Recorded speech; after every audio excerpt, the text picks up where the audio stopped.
Ramadan identik dengan kehusyukan beribadah kepada Allah bersama keluarga selama 30 hari penuh, termasuk si kecil. Walaupun belum memasuki usia balik, tidak ada salahnya bunda mulai mengajarkan anak berpuasa sejak dini. Memang, dibutuhkan lebih banyak persiapan bagi anak untuk menahan haus dan lapar daripada orang dewasa. Maka, berilah pengertian kepada anak mengenai proses berpuasa, di mana ia akan menahan lapar dan haus dimulai waktu fajar hingga matahari terbenam. Lalu, ajak anak tetap beraktivitas ringan selama berpuasa sehingga proses berpuasa lebih menyenangkan. Dan tak lupa, berikan anak menu sahur dan berbuka yang sehat dan enak sebagai hadiah. Salah satunya adalah olahan susu steril dan kurma. Selain telah disunahkan oleh Rasulullah untuk sahur dan berbuka dengan kurma, kurma juga memiliki khasiat melancarkan pencernaan dan membantu menjaga daya tahan tubuh si kecil selama berpuasa. Susu steril juga bermanfaat menjaga kesehatan tulang bagi bunda loh. Insya Allah, puasa aman dan nyaman.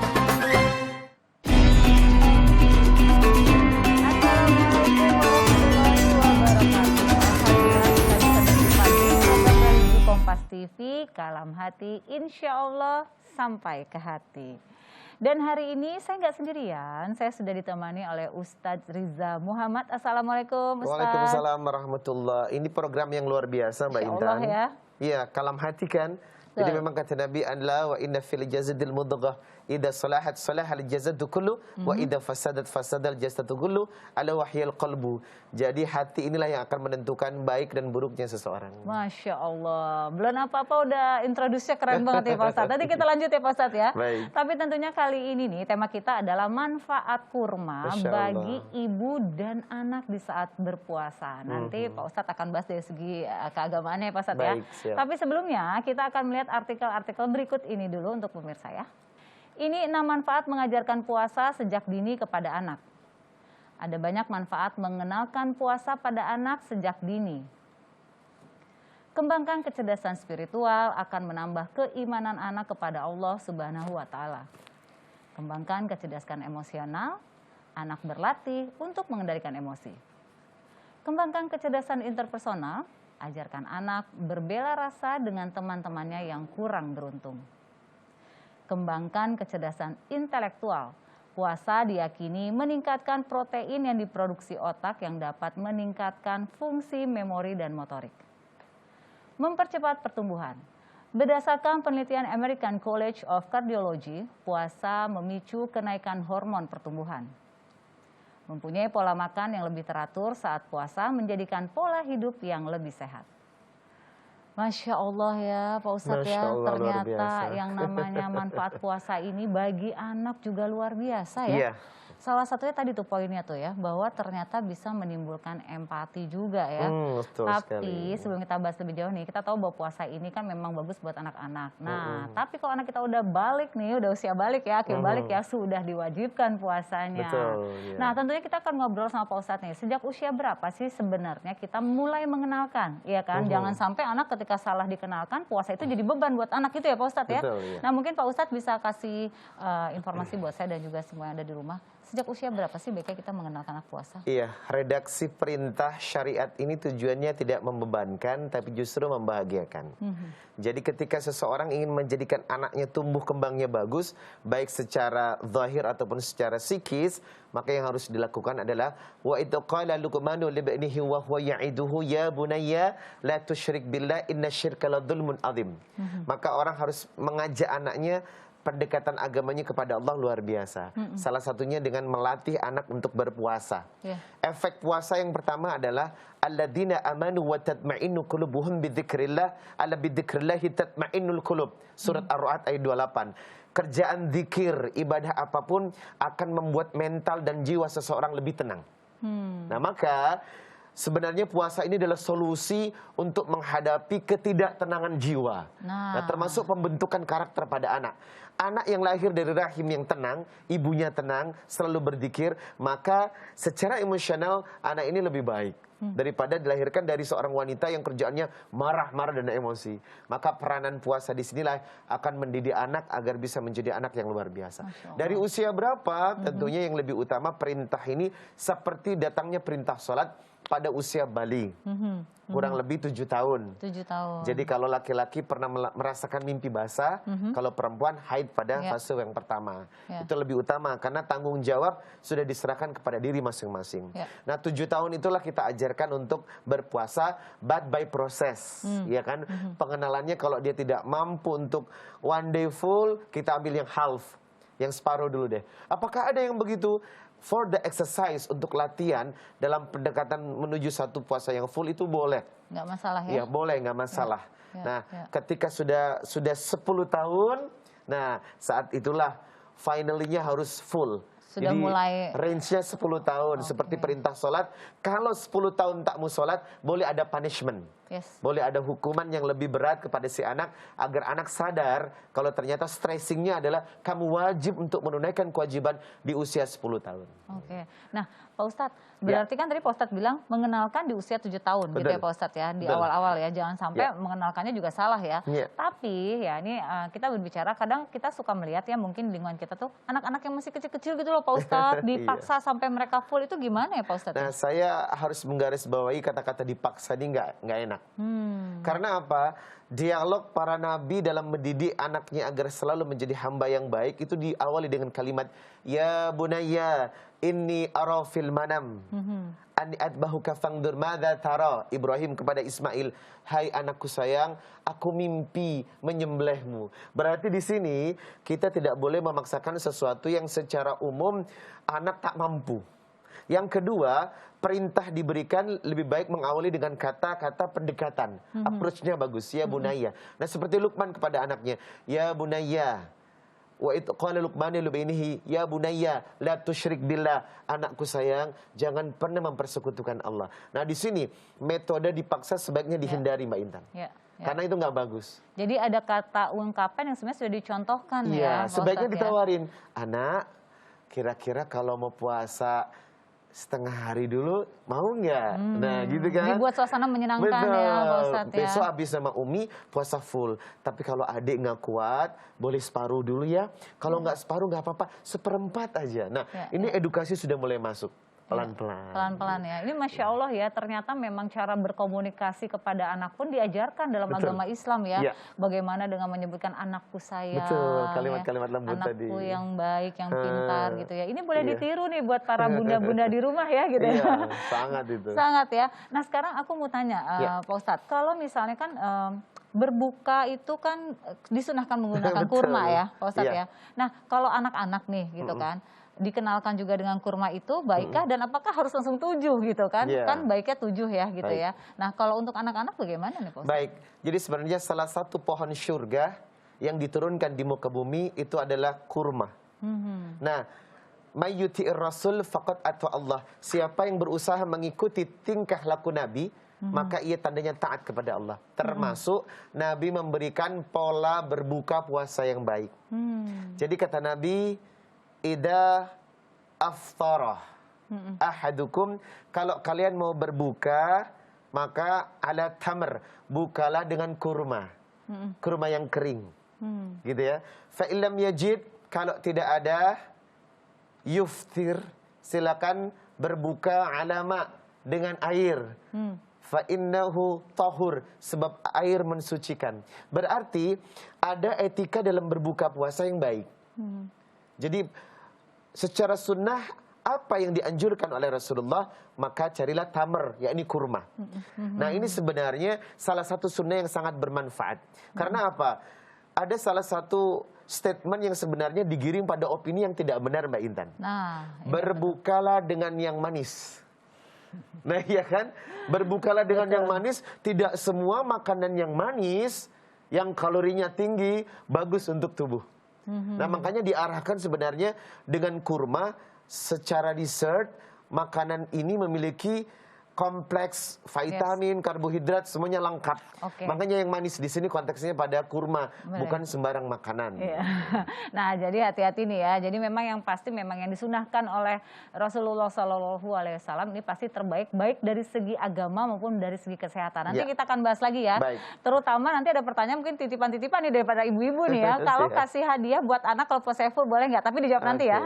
Pak Ustadz balik lagi nih, saya mau menanyakan karena sekarang tadi kan Pak Ustadz bilang kan kalau misalnya di usia 10 tahun tahun atau sudah anak akil balik kemudian dia tidak berpuasa, maka ada punishment. Betul. Nah, bagaimana dengan reward Ya. gitu kan? Apakah anak-anak yang masih usia 7 tahun gitu ya, mereka berpuasa, kalau mereka full kemudian dikasih hadiah, boleh nggak sih Pak Ustadz? Justru saya katakan ini salah satu hal yang mesti dilakukan oleh bapak dan ibu. Kalau kita melihat Allah memberikan pahala dalam setiap kebajikan yang kita lakukan, berarti Allah mengajarkan kepada kita untuk memberikan reward, motivasi kepada anak setelah ia melakukan ketaatan. Iya kan? Namun tidak too much, tidak berlebihan. Contoh begini, adik nanti kalau puasanya full selama sebulan, insya Allah Abi ada rezeki, Abi akan ajak kamu umroh. Masya Allah. Spirit kan? Iya, betul, Spirit, atau aku beliin barang kamu. Adik butuh apa sih yang memang dibutuhkan? Nah itu boleh. Itu reward. Artinya reward di sini tidak berlebihan, tapi justru memberikan motivasi yang mendidik. Justru orang tua memang harus melakukan itu. Asalkan tidak too much, tidak berlebihan. Karena ada siklus orang tua yang memberikan reward berlebihan, Mbak Intan. Itu juga bahaya ya? Iya, jadi Mbak Intan kan sudah paham kalau anak terlalu dimanjakan dengan fasilitas yang ada, maka anak itu tidak akan tumbuh kembang dengan baik. Ya, betul, setuju banget. Jadi sepakat dengan yang dikatakan Pak Ustadz bahwa memang kita memberikan rewards pun sesuai ya, Betul. apa yang dibutuhkan ya, bukan apa yang diinginkan ya. Oke, jadi terjawab ya. Jadi silakan nih buat para teman hati di rumah yang mungkin saat ini mulai mengajarkan anak-anaknya berpuasa, silakan diberikan rewards, namun harus sesuai, jangan berlebih-lebih. Nah sekarang gimana nih Pak Ustadz, kalau untuk yang sedang hamil dan ibu menyusui, pengennya puasa tapi kok ada kondisi ketakutan. Nah dalam Islam bagaimana nih Pak Ustadz? Iya, dalam menghadapi Ramadan kita perlu satu bekal. Wa tazawwadu fa inna khairuz zadi taqwa wattaqun ya ulil albab. Apa itu bekalnya? Yang pertama, satu bekal yang membuat kita benar menjalani Ramadan. Pertama adalah ilmu. Makanya talibul ilm faridatun ala kulli muslim. Efek dari sebelum menjalankan ibadah, pahami dulu ibadah Ramadan itu seperti apa. Nah, bagaimana wanita menyusui dan ibu hamil? Faman kana minkum maridan aw ala safarin fa iddatun min ayyamin ukhar. Redaksi ini 2 kali diulang dalam Al-Baqarah 184 dan Al-Baqarah 185. Bagi mereka yang sakit dan bepergian, silakan untuk boleh meninggalkan puasanya. Artinya apa? Untuk ibu menyusui dan juga ibu yang hamil dapat rukhsah, keringanan untuk tidak berpuasa. Tetapi harus menjalankan 2 ketentuan. Jadi kalau cuma sakit, maka ia mengqadha. Tidak perlu membayar fidyah. Tetapi untuk ibu hamil dan menyusui, wa 'alal ladzina yutiqunahu fidyatun tu'amu miskin. Ada 2 hal. Yang pertama, ketika dia menyusui tidak berpuasa, ketika dia hamil tidak berpuasa, maka membayar fidyah. Yakni memberi 1 orang fakir miskin 1 makanan setiap hari. Nah, setelah nanti selesai penyusuan dan melahirkan, maka wajib membayar puasanya, sebab wa antasumu khairul lakum. Apapun prosesnya, puasa tetap utama daripada fidyah. Jadi untuk ibu hamil dan menyusui ada 2 hal yang mesti dikerjakan. Pertama, saat tidak berpuasa di bulan Ramadan, wajib menghormati bulan itu dengan membayar fidyah sejumlah puasa yang ia tinggalkan. Nah nanti setelah selesai menyusui dan kehamilannya, wajib membayar puasanya. Oke, nah jadi sebenarnya artinya kita lihat kondisinya juga ya Pak Ustadz ya. Mungkin konsultasi juga ke dokter. Kalau misalnya kita kata dokter aman, babynya juga aman, semua maka bisa berpuasa. Namun kalau ada kekhawatiran, tadi Pak Ustadz bilang di bulan puasanya kita membayar fidyah, namun setelah nanti selesai proses hamil dan menyusuinya baru untuk menggantikan puasanya. Wow. Ya, jadi ini suatu ilmu ya buat kita ya. Karena mungkin kan selama ini berpikir fidyah aja cukup, tapi ternyata enggak, puasanya pun harus Karena ada kalimat di surat Al-Baqarah 184, wa antasumu khairul lakum. Puasa tetap lebih utama. Berarti tidak ada kekuatan yang bisa mengalahkan puasa tadi. Oke, nah ini para suami dibantu ya nanti ya kalau udah selesai masa menyusuinya, puasa sebulannya dibantu gitu ya. Tapi artinya tetap boleh ya di kondisi-kondisi tertentu, bahwa kalau di bulan puasa ini misalnya tidak berpuasa karena khawatir tadi, boleh ya dengan ketentuan tadi diganti di akhir nanti, Ramadan nanti. Betul, Mbak. Baik. Nah sekarang aku mau tanya nih, kalau misalnya ibu menyusui gitu, terus kemudian dia mampu berpuasa, namun dia selang-seling gitu, nggak apa-apa ya? Baik, seperti yang Mbak Intan katakan di awal, maka antum a'lamu dunyakum, Anda lebih tahu urusan dunia. Kalau memang menurut medis kehamilan dia tidak terganggu dengan adanya puasa, dan metode menyusui pun dengan puasa tidak akan mempengaruhi tumbuh kembang si kecil, maka silakan. Artinya kan kita melibatkan medis dulu untuk dialog. Karena kan kondisi wanita beda-beda Mbak Intan. Betul, betul Pak Ustadz. Selama masa kehamilan dan menyusui, wanita memiliki kondisi yang berbeda. Nah, makanya di sini syariat meringankan mereka untuk tidak berpuasa. Tapi walaupun mereka ingin berpuasa, boleh, asalkan betul-betul dapat referensi yang kredibilitas dari seorang dokter yang meyakinkan dengan aktivitas puasa saat dia hamil, dengan aktivitas saat dia menyusui, betul-betul aman untuk dirinya dan untuk anaknya. Baik, karena ini menarik ya Pak Ustadz, karena kan ada juga aku punya teman gitu yang dia aman-aman aja gitu lagi hamil, betul. puasa ya sebulan full ya. Tapi ada satu yang memang ringkih sekali yang nggak bisa untuk dia berpuasa ya kayak gitu ya. Mbak Intan, betul. Iya. Nah, sekarang balik lagi berarti kita sebagai teman hati ya, misalnya di rumah nih saat ini ada pasangannya, keluarganya atau kerabat yang lagi hamil atau menyusui, maka kita memang menyarankan untuk melihat bagaimana kondisinya ya dari segi medis, terutama dokternya dulu nih. Kalau dokternya mengizinkan baru aman ya. Betul. Tapi artinya kalau misalnya tidak berpuasa tetap harus digantikan dengan fidyah dan nanti setelah puasa selesai, hamilnya menyusui selesai, membayar qada. Nah, balik lagi ke tentang mengenalkan puasa kepada anak. Ini menarik nih karena sebenarnya banyak juga yang bertanya gitu kan. Nah, kalau misalnya anak 7 tahun, di bawah 7 tahun berarti boleh juga dikenalkan? Boleh Mbak Intan, dengan kondisi memang anak itu mampu melaksanakannya, kemudian tidak ada efek setelahnya. Nah, artinya sebenarnya di bawah 7 tahun pun sebagai bentuk step of the exercise, artinya dia langkah latihan itu boleh, asalkan dengan mengikuti 2 ketentuan yang diajarkan Rasulullah, berbuka tepat pada waktunya. Sebab memang diperintahkan yuftiru ala ratab qabla ayyusalli. Makanlah kurma ketika berbuka sebelum sholat. Jadi ini tolong diperhatikan, ada banyak kadang teman-teman jadi berbuka setelah sholat. Ya itu nggak boleh, karena perintahnya memang begitu. Yuftiru ala ratab qabla ayyusalli, maka makanlah kurma sebelum sholat, itu lebih baik. Jadi begitu beduk langsung kita makan kurma. Jangan ditunda. Ada kalanya orang nunda, nanti aja habis sholat, nggak boleh. Karena memang itulah metode yang akan berpengaruh kepada fisik. Nah, yang kedua adalah mengakhirkan makan sahur pada jam-jam mendekati subuh. Itu yang terbaik ya? Iya, semakin dia mendekati subuh itu lebih baik daripada mengawali sahur di awal, karena berpengaruh kepada kesehatan ketika ia berpuasa. Oke, nah ini lagi dapat ilmu lagi nih gitu kan. Jadi nggak usah bangun dari jam 2 juga ya. Jadi ternyata yang lebih dekat dengan waktu subuh ya kan, waktu imsak jauh lebih baik ya gitu ya. Jadi mungkin kita mulailah belajar di Ramadan kali ini, insya Allah kita lebih baik nih menjalankan puasanya dibandingkan tahun-tahun kemarin gitu ya Pak Ustadz ya, insya Allah ya. Nah Pak Ustadz, sekarang aku mau nanya-nanya nih sama teman-teman teman hati di sana ya, karena kita kan kalau buka puasa pakai kurma nih, tapi saya penasaran nih, biasanya mereka kalau buka puasa kurmanya berapa banyak nih? Nah teman hati, gimana kalau makan kurma biasanya berapa butir nih sekali teman-teman makan? Assalamualaikum warahmatullahi wabarakatuh. Halo teman hati, gimana sahurnya? Nah, kira-kira teman hati tahu nggak sih anjuran dalam Islam jumlah kurma yang harus dimakan saat sahur ataupun berbuka? Kira-kira berapa ya? Selama puasa jumlah kurma yang dikonsumsi saat sahur dan berbuka itu berapa ya Mas kalau tahu? Biasanya sih makannya 3 sih sesuai anjuran Nabi. Saya habis buka 3 biji, habis sahur 3 biji. Sih 5, karena memang sesuai dengan yang dianjurkan agama ya, biasanya kan ganjil sih gitu. Jadi biasanya sih 5 aja. Kalau aku biasanya buka 2-3 berapa? Biasanya 1 aja sih kalau berbuka. Soalnya saya buat ini aja sih, ngikutin sunnah Rasul aja sih, makanya ganjil kan 1. Terus saya lebih suka makanan yang lain aja sih buat buka. Ya tentu sih kalau pengen banyak ya banyak, tapi minimal 3 deh. 3, biasanya 3.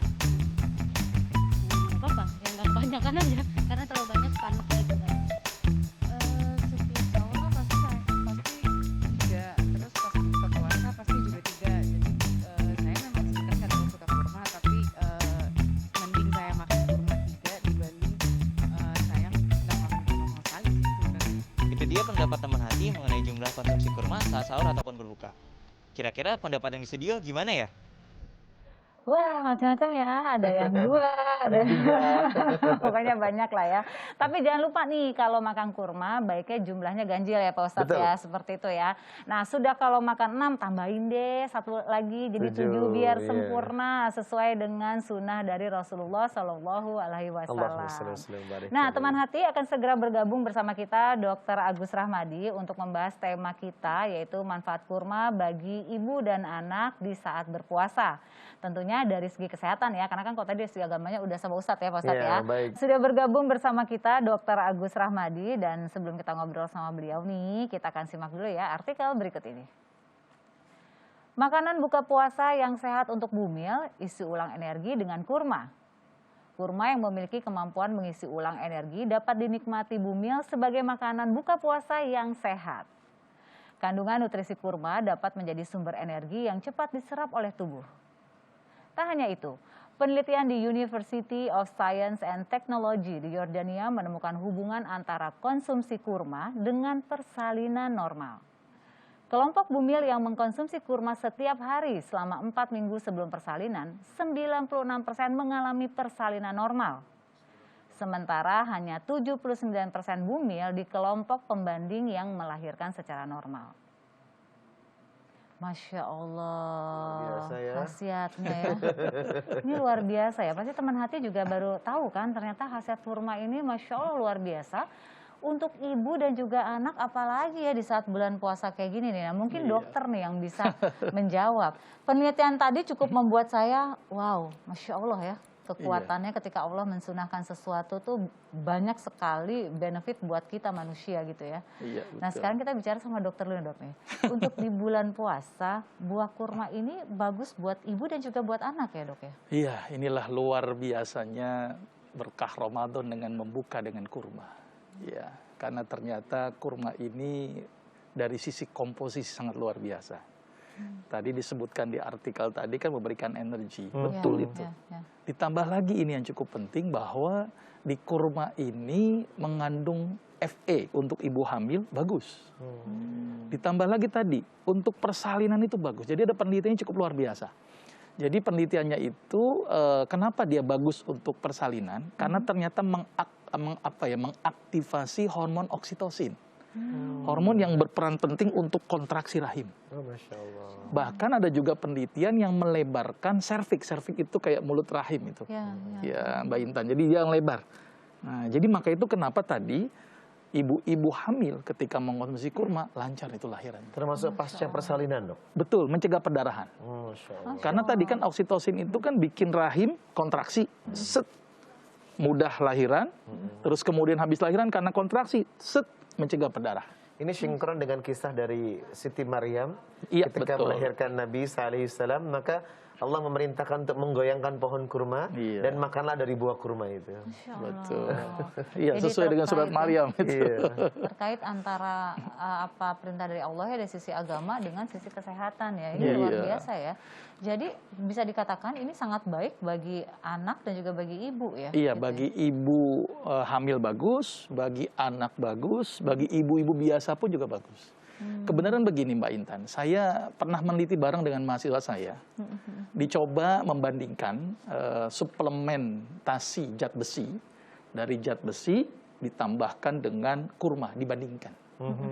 Ternyata kalau suplementasi zat besi memang naik HB-nya, tetapi agak bikin mual dan sembelit. Ada efek ya? Mual, sembelit. Dibandingkan dengan kurma. HB juga naik, tapi nggak mual dan juga tidak sembelit. Malah bikin lancar buang air besar. Jadi ternyata benar bahwa ini sangat bagus untuk ibu hamil, ibu yang biasa, dan bagus juga anak-anak karena kandungan Fe salah satu. Nah dok, kemarin itu saya sempat karena kesibukan yang luar biasa Mbak Intan, dari kota ke kota dengan jalur darat ataupun udara, saya sempat mengalami tubuh yang kurang enak. Jadi lemas begitu ya. Maka solusi saya coba makan kurma dengan madu, dan itu ternyata cepat reaksinya. Betul, karena tadi memberikan energi yang instan. Gitu ya. Jadi makanya itu kenapa berbukanya itu dengan kurma, karena sumber energi yang cukup. Sebenarnya kalau yang paling benar tadi, ada Ustadz bilang dikatakan segerakan dengan berbuka. Kurma dulu, ya kan? Minum air putih. Iya. Harusnya jangan makan banyak dulu, sholat dulu, Ustaz. Itu energinya cukup harus. Langsung ngumpet dulu ya. Soalnya kadang-kadang sibuk dengan makan lupa sama sholat. Betul. Nah, yang lebih kadang bikin saya bingung tuh, Dok, apa yang kita biasa makan di awal itu ternyata kontradiksi dengan apa yang memang kesehatan ajarkan kan. Iya. Terlalu banyak yang berminyak, Iya, kadar lemaknya betul. tinggi, kalorinya juga tinggi. Ini efeknya juga kasih pengaruh sama badan tuh, Dok, ya. Betul, maka itu batasi lemak juga Iya. tuh. Iya. Dia habis lemak di dalam tubuhnya.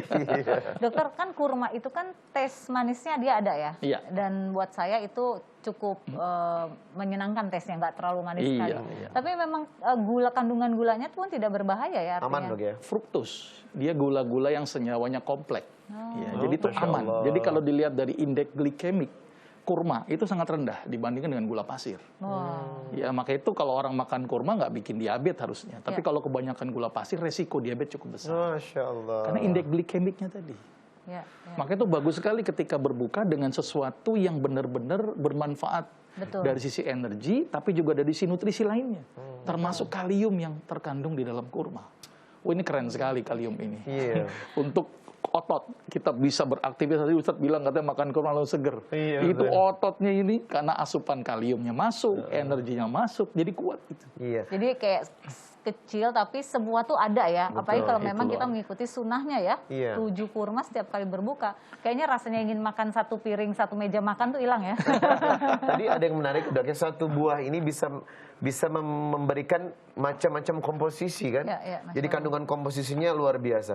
Terus kalau istilah kurma itu sebenarnya mengandung karbohidrat yang kompleks, itu gimana, Dok? Itu tadi, dia sifatnya gulanya gula fruktus ya. Jadi bukan senyawa tunggal glukos, walaupun nanti dipecah menjadi glukos gitu ya. Tapi artinya karena ini senyawanya kompleks yang terikat dalam satu rangkaian serat, jadi indeks glikemiknya rendah. Oh, Masya Ya, Allah. Nah, jadi aman sebenarnya. Alhamdulillah. Kira-kira begitu. Nah, dokter, kan ada juga ya teknik kurma pada bayi, Iya. betul ya? Nah, Betul, betul. itu bagaimana dokter? Jadi gini, Rasul itu pernah mencontohkan bayi yang baru lahir itu ditahnik. Tahnik itu artinya Rasulullah itu mengunyah kurma sampai lembut. Kemudian diambil dari kunyahannya Rasul, kemudian dimasukkan ke dalam mulutnya bayi, kemudian digosok-gosokkan di bagian atas Langit-langit. langit-langit. Langit-langit ya? Iya. Tujuannya apa? Ya, walaupun Rasul tidak menyebutkan tujuannya apa, tapi dari sisi kesehatannya sangat luar biasa. Ada sebuah penelitian cukup menarik nih, penelitian nih Mbak Intan. Jadi bayi yang baru lahir, ternyata kadar glukosa darahnya sangat rendah. Efeknya apa kalau rendah? Susah menangis, gampang kejang, terus kulit jadi kuning. Maka itu dengan tahnik, ini menjadi solusi sebenarnya. Solusinya apa? Supaya tidak terjadi hipoglikemik. Dan harus dikunyah, harus dikunyah. Sampai Jadi halus kalau ya. sekarang mungkin ibunya kali ya?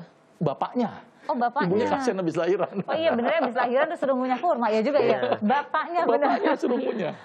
Iya, tujuannya kenapa dikunyah? Supaya proses enzimatis di mulut bisa mengenai kurma sehingga mudah diserap oleh si bayi. Nah, Kalau nggak dikunyah, repot itu. salah satu syariat memang setelah dihaluskan, sebelum disuapkan, itu didoakan, Mbak Intan. Jadi laisa syai'un akramah 'alallah minad du'a. Kemuliaan itu adalah dengan doa. Nah, doa ini kan powernya luar biasa. Setelah kurma dimasukkan, lalu ia didoakan. Maka Rasulullah kan mendoakan. Ada sahabat yang membawa bayinya, ya Rasulullah tahnik anakku ini. Nah, sebenarnya dengan menggunakan air liurnya itu dimasukkan ke mulutnya, maka ada doa-doa yang dipanjatkan oleh Rasulullah kepada anak itu. Nah, secara psikologis doa inilah yang akan membangun kita pada satu tujuan agar anak kita bisa menjadi anak yang saleh dan salehah. Iya, Masya Allah, lengkap ya kalau gitu ya dari segi kesehatannya ternyata terjawab kenapa teknik kurma pada bayi ini baik dilakukan gitu ya. Iya. Kemudian dari sisi keagamaan juga Pak Ustadz tadi menjelaskan secara detail bahwa itu juga manfaatnya sangat luar biasa bagi perkembangan bayi ya, gitu Iya, mungkin betul. secara psikologisnya ya, Iya. Pak Ustadz ya kalau dari sisi Iya. agamanya ya. Nah jadi sebenarnya ini aman ya dok ya untuk bayi baru lahir di teknik kurma ini ya. Aman, tapi dengan syarat dikunyah dulu ya. Ya, jangan langsung dipotong, jangan langsung dipotong-potong, langsung kasih gitu beda ya. Kasihan itu nanti Ya, bayinya oke. keselak Iya. nanti kalau langsung. Iya ya. Nah, dokter kan disunahkan 7 kurma untuk berbuka puasa ya. Nah kalau anak-anak kan satu aja juga udah alhamdulillah ya gitu. Kecuali kalau yang suka ya, kalau yang suka beda ya gitu ya. Itu gimana dok? Ya silakan saja ya, kalau ngikutin hadis itu kan ganjil. Tapi ada juga hadis yang mengatakan 7 butir kurma setiap pagi. Ya, artinya kalau pada anak-anak, dan perintah itu biasanya pada balik umumnya. Kalau pada anak-anak 5 tahun dipasain 7 ya, kayaknya Susah berat ya? mungkin ya. Artinya ganjil sudah cukup, Ya. apa 1 atau 3 atau 5 gitu ya. Atau kita bisa melakukan modifikasi kalau anak tidak bisa langsung menelan buahnya, Mbak. Bisa bikin roti dengan topping kurma yang sudah di blender, ya bisa jadi jam.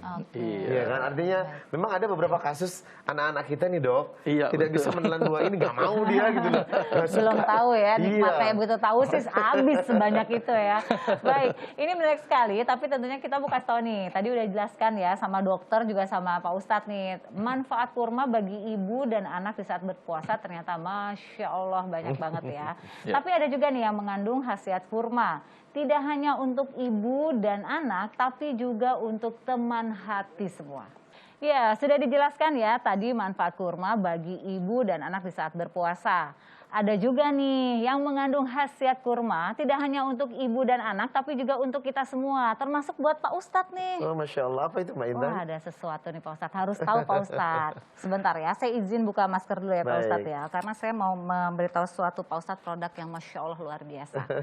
Ini dia Pak Ustadz nih, ini adalah susu steril 7 kurma yang mengandung manfaat dari susu steril dan buah kurma berkhasiat. Paduan 2 bahan terbaik yaitu susu steril bermanfaat dan kurma pilihan yang berkhasiat dalam kemasan terlindungi dan pastinya penuh nutrisi. Susu steril aja udah bagus ya, apalagi ditambah khasiat dari kurma.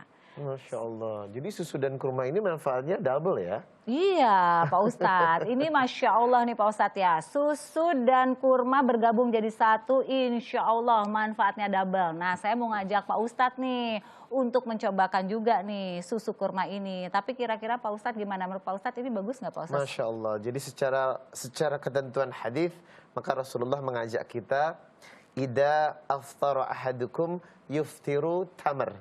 Yuftiru ala tamar. Maka ketika kita berpuasa, berbukalah dengan kurma. Nah pertama kurma sudah ketentuan Nabi.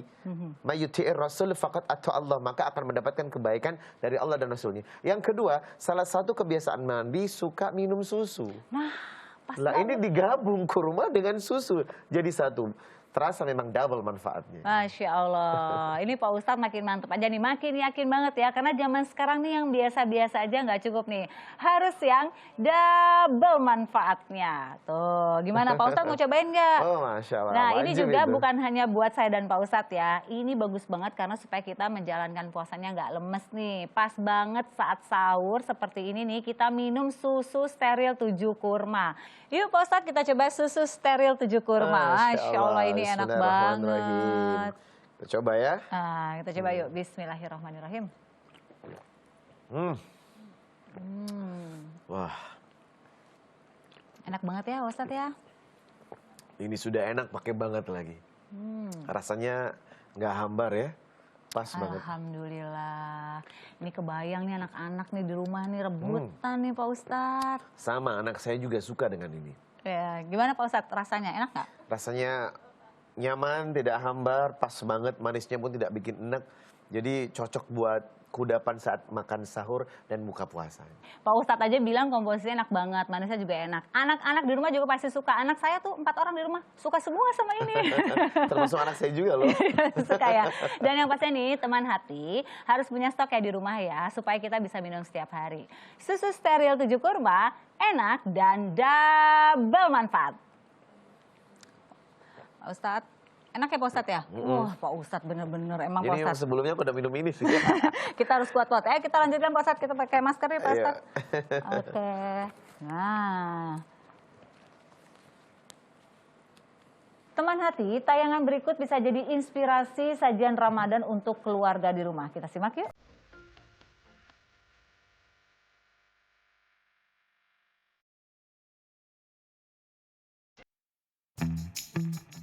Assalamualaikum warahmatullahi wabarakatuh. Halo teman hati, saya Chef Endang, eksekutif sous-chef dari Hotel Pullman Jakarta, Indonesia. Pada episode kali ini, saya ingin mengajak Anda untuk memasak ikan dori goreng crispy dengan sambal matah dan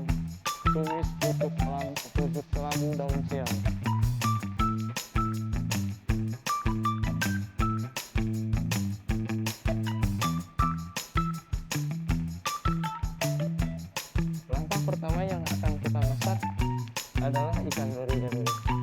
Saya akan bumbui terlebih dahulu ikan dori tersebut agar meresap rasanya ke dalam dagingnya. Langkah berikutnya, kita siapkan tepung terigu untuk adonan menggoreng ikan dori tersebut. Saya sudah membuat adonan untuk ikan dori goreng. Yang pertama kita sudah siapkan yang tepung basahnya. Bisa kita langsung campurkan dengan langsung dengan ikannya.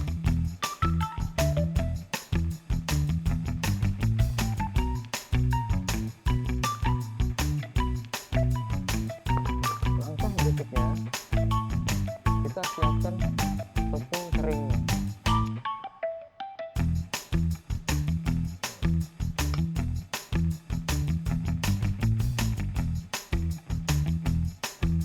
Dan dari ini langsung ke tepung kering.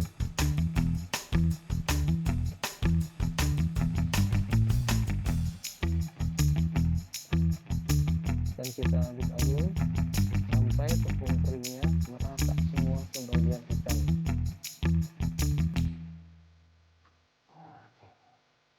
Kita bisa langsung menggoreng ikan dorinya.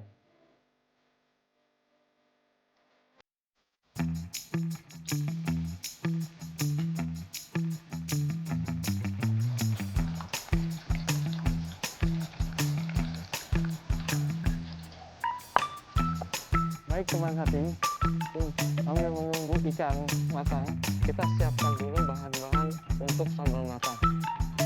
Untuk sambal matang, semua bahan-bahan bisa langsung dicampur jadi satu.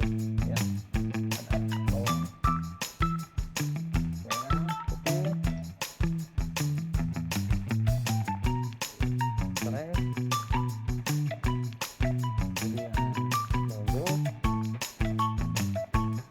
cabai rawit merah, dan kita kasih sedikit terasi. Kita campurkan tomat hijaunya.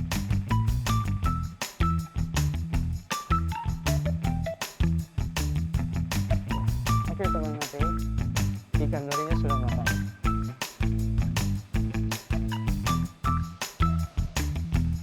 Oke, untuk selanjutnya kita akan buat tumis untuk daun labu. Pertama-tama kita akan panaskan pannya dulu terlebih. Kemudian kita masukkan minyak sayur sekitar 2 sendok makan. Itu.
tambahkan nasi putih, cetak nasi putihnya, kemudian kita letakkan ikan norinya.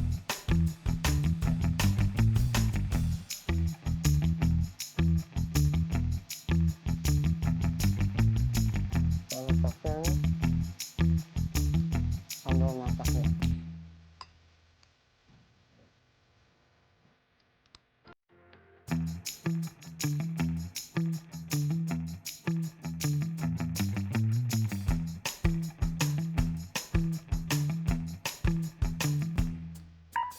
Kemudian kita tambahkan bawang hijau.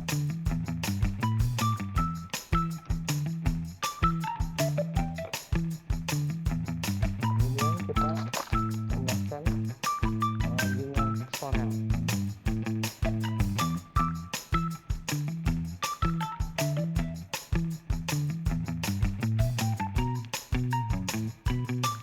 Kita tambahkan tumis putih daun labu.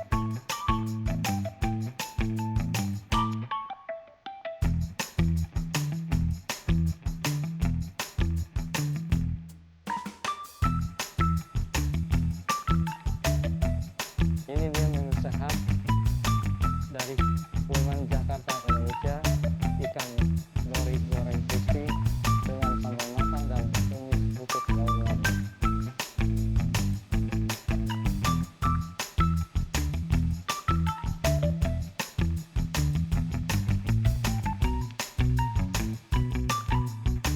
Kami juga menyediakan untuk berbuka puasa selama bulan puasa ini di restoran kami, yaitu restoran Sanasini Restoran, yang mana banyak berbagai macam aneka makanan dari mulai Western food, Indonesian food, Chinese food, dan Japanese food.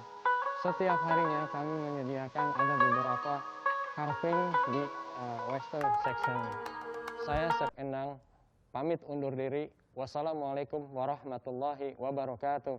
Waduh, saya jadi langsung pengen beli bahan-bahannya, terus kita masak gitu ya, buat buka puasa nanti sama keluarga ya. Tapi ini pasar belum buka, kita masih sahur ya. Iya, teman hati bisa mengirimkan pertanyaan lewat media sosial di @dikalamhati. Nah, kali ini kita akan bacakan pertanyaan dari teman hati yang sudah masuk ya.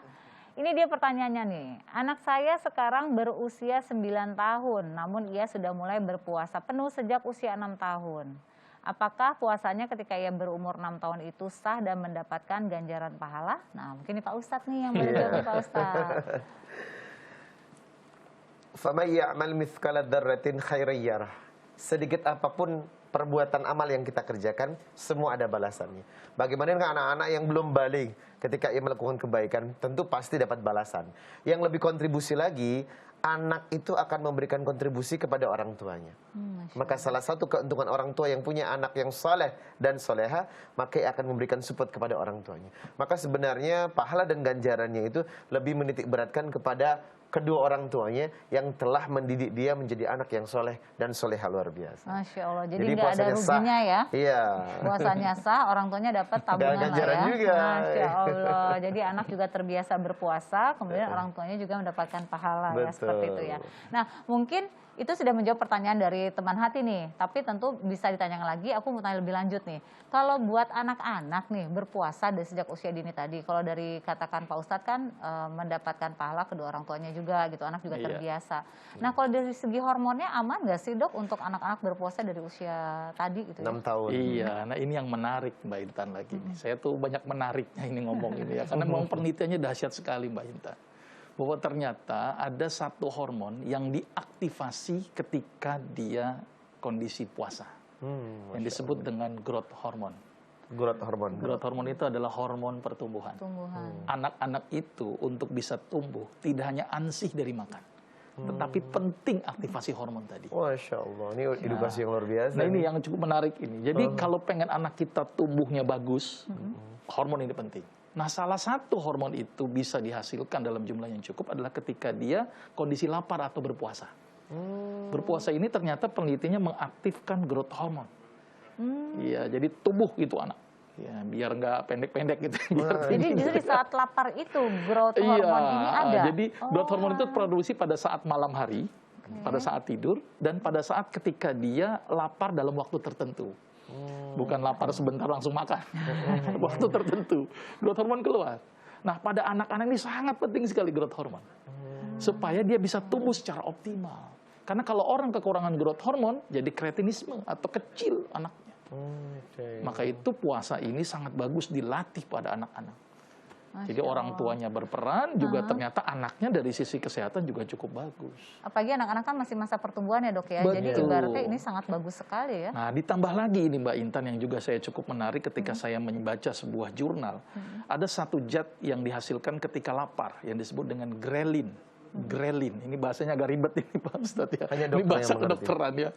Grelin itu dihasilkan dari lambung ketika lapar. Ternyata dia akan mengaktifasi otak. Jadi kayak semacam neurotropiknya otak. Maka itu anak itu akan lebih cerdas ketika dia diajak untuk berpuasa.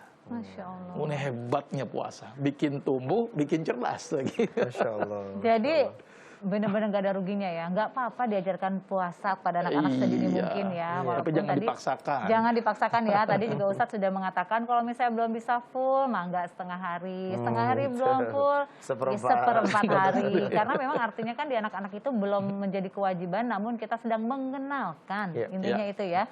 Tapi dalam fase mengenalkan saja, Masya Allah manfaatnya sangat luar biasa ya, baik dari segi tadi sisi agamanya maupun dari sisi kesehatannya ya. Iya. Nah kalau dari perkembangan karakter, tadi kan saya juga baca nih anak jauh lebih empati karena merasakan lapar itu kan menimbulkan empati ya kepada anak-anak itu. Ini juga berfungsi buat karakter kedepannya ya dok, kalau dari sisi medis gimana? Iya, apalagi dikenalkan ini loh orang lapar begini loh.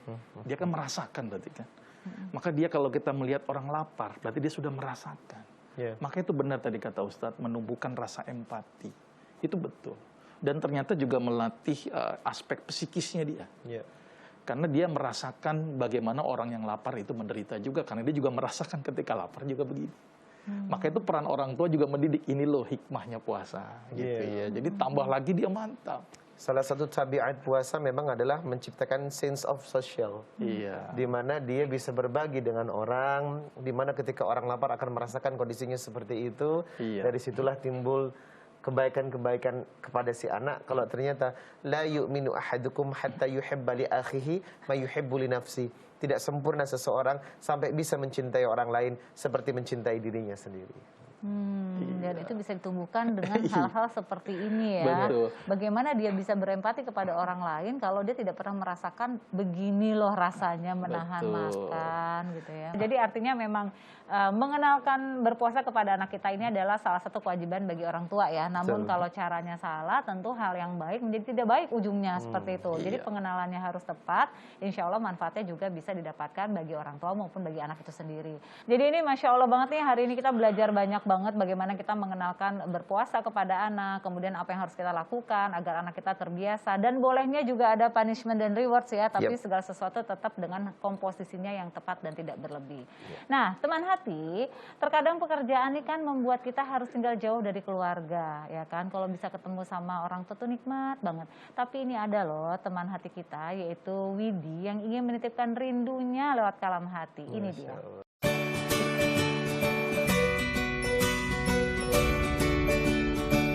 Assalamualaikum. Perkenalkan, nama saya Widi Mahesa. Saat ini saya tinggal dan bekerja di United Arab Emirates, tepatnya di kota Abu Dhabi. Kota Abu Dhabi sendiri merupakan salah satu kota di dunia yang kaya, kemudian aman dan maju. Lama berpuasa di Abu Dhabi ini kurang lebih 14 jam. Pengalaman menarik yang saya alami selama berpuasa ataupun berlebaran di sini adalah ketika tahun lalu kita terlockdown dan tidak bisa pulang ke Indonesia. Saya bersama teman-teman secara otodidak mempersiapkan hidangan berbuka puasa dan berlebaran. Jadi juga kita akhirnya lebaran di Abu Dhabi. Para bulog mulai dari Om Fajar, Om Enggal, Om Davin, Om Toro, dan Om Bima yang paling mantap. Tim gagal mudik semua, tim gagal mudik. Ini semua tim gagal mudik dari Abu Dhabi. Melalui program Titip Rindu ini, saya ingin menyampaikan kerinduan terdalam terhadap seluruh masyarakat Indonesia, terutama terhadap anak dan istri saya yang sedang berada di Pekanbaru dan juga para kerabat yang ada di Bandung. Harapan saya semoga ke depan pandemi corona ini segera berlalu, dunia bisa segera pulih dan kita bisa menjadi pribadi muslim yang lebih baik. Terima kasih. Wassalamualaikum warahmatullahi wabarakatuh.